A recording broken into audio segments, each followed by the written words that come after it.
Hello guys, welcome back to our YouTube channel. අද ඉතින් New Zealand වල නිවාඩු දවස. අපි හිතුවා මේ සමය එකේ අපි යන්න ඕන ලස්සන තැනකට අද යන්න. ඔයාලා ඉස්සරහට බලාගෙන ඉන්න. ඇයි මම මේ තැන යන්න ඕන තැනක් කිව්වේ කියලා. මේක 3 hour ride එකක්. ඉතින් අද අපි දෙන්න විතරක් නෙමෙයි යන්නේ. අපේ යාළුවෝ කට්ටියත් එක්ක තමයි අපි යන්නේ. ඉතින් ඔයාලා දැනටම දන්නවනේ අපේ යාළුවෝ කට්ටිය කවුද කියලා. ඔයගොල්ලෝ මේගොල්ලෝම මීට කලින් vlog එකක් දැකලා තියෙනවා. එයාලයි තව අපිට අලුතෙන් 3 දෙනෙකුත් එකතු වෙනවා. ඉතින් ඔයාලා මේ vlog එක දිගටම බලාගෙන හිටියොත් ඔයාලට බලන්න පුළුවන් ඒ 3 දෙනාත් කවුද කියලා.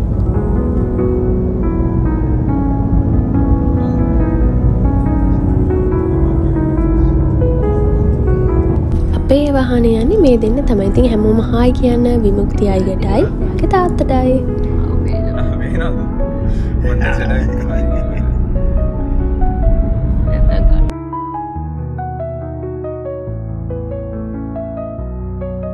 ඉතින් ටිකක් දුර ඩ්‍රයිව් කරන් ඇවිල්ලා අපි නතර කරා බ්‍රෙක්ෆාස්ට් වලට. කොහේ යන්න කලිනුත් ඉතින් හැමෝම කාලා ඉන්න බෑ හොඳට.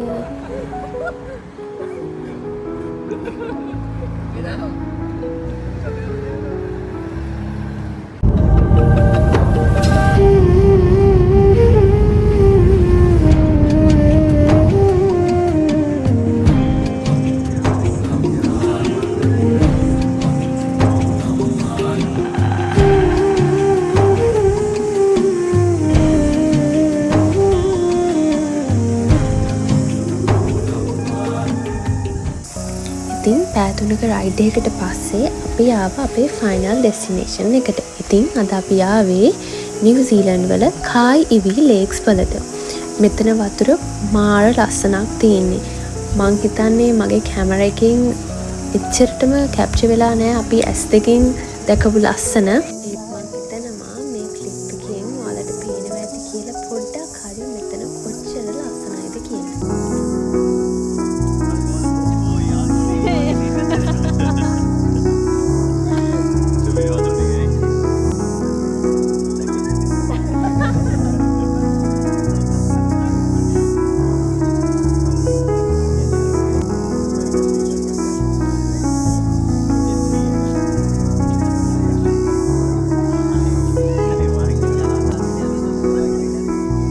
ඊළඟට ඉතින් කට්ටිය හොඳ තැනක් බලලා අපේ ටෙන්ට් එකයි අපේ chairs and tables ටික arrange කරගත්තා.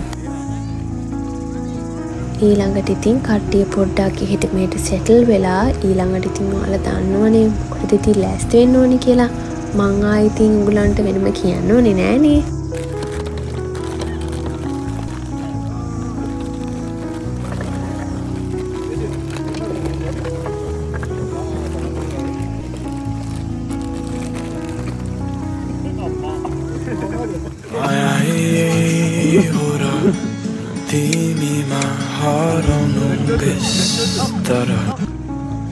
ඊළඟට ඉතින් කට්ටිය ටික ටික වතුරට බහින්න පටන් ගත්තා. වතුර පොඩ්ඩක් බහිද්දි නම් සීතලයි. හැබැයි ඊළඟට ඉතින් ඒක ගානක් තිබ්බේ නෑ.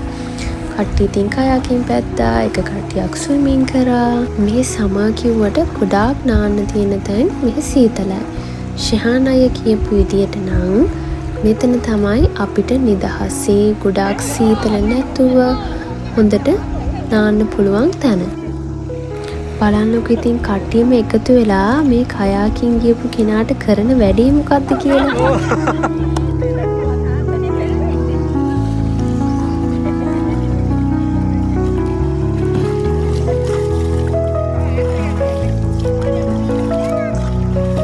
එයා ඉතින් කට්ටිය එකතු වෙලා වැටුවට එයා ඉතින් ආයි ගැම්මට නැගලා ආයි කයාකින් කරන්න ඉතින් පටන් ගත්තා.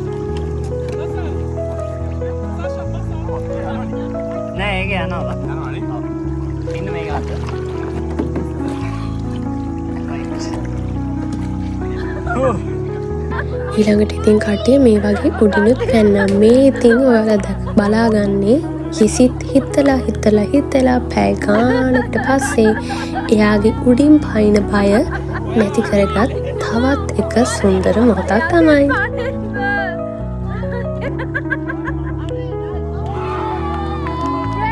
එක්කෙනා ඊළඟට ඉතින් එතන තිබ්බ මේ ලැඩර්ස් වල නැගලා උඩින් පයින්න පටන් ගත්තා. එතන පොඩ්ඩක් ඩීපෙන් හැබැයි ඉතින් කවුරුත් අතෑරියේ නෑ වැඩි. හැමෝම පාන්න පටන් ගත්තා. මම නම් පොඩ්ඩක් බය වුණා. හැබැයි එක්ස්පීරියන්ස් එක නම් වචන වලින් කියන්න බෑ. ඒක මාරම නියම එක්ස්පීරියන්ස් එකක්. ඔක්කොම ටිකක් දඟලී වුණාට පස්සේ අපි ආවා ලන්ච් වලට. ඉතින් තිරිනියක් මේන අපේ මාස්ටර් චෙෆ්. එයා අපිට රස මීල් එකක් එදා හදාන් ආවා. ඉතින් තිරිනියගේ ඔයාට ගොඩාක් thank you එදායි අපිට දීපු රස මීල් එකට.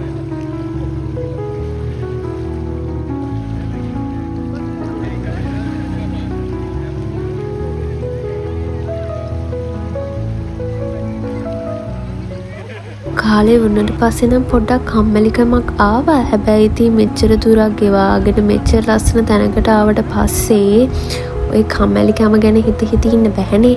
අපි ඉතින් ආයි පිස්සු නටන්න පටන් ගත්ත වතුරට බහැලා.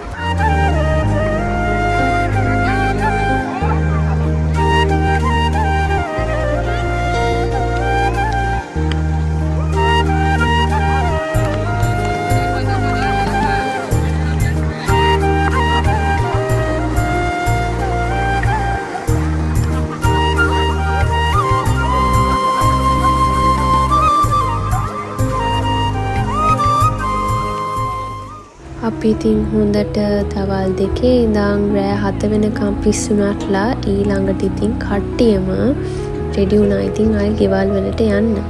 ගෙවල් වලට යන්න කලින් ඉතින් අපිට තිරිණි අක්කා හවසට බොන්න තේත් හදාගෙන ඇවිල්ලා තිබ්බේ. ඉතින් දන්නවනේ දැන් ඉතින් තිරිණි අක්කා ඉන්නවා කියන්නේ ඉතින් ඔයාලට වේල් 3-4ක් ඉතින් ෂුවර් තමයි.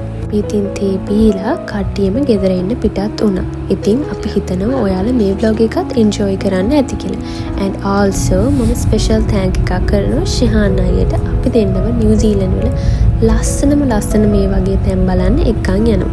මේ වීඩියෝ එක ඉවරයි කිව්වට ඉවරම නෑ. තව චුට්ටක් තියෙනවා. ඒ ටිකත් බලලම යන්න.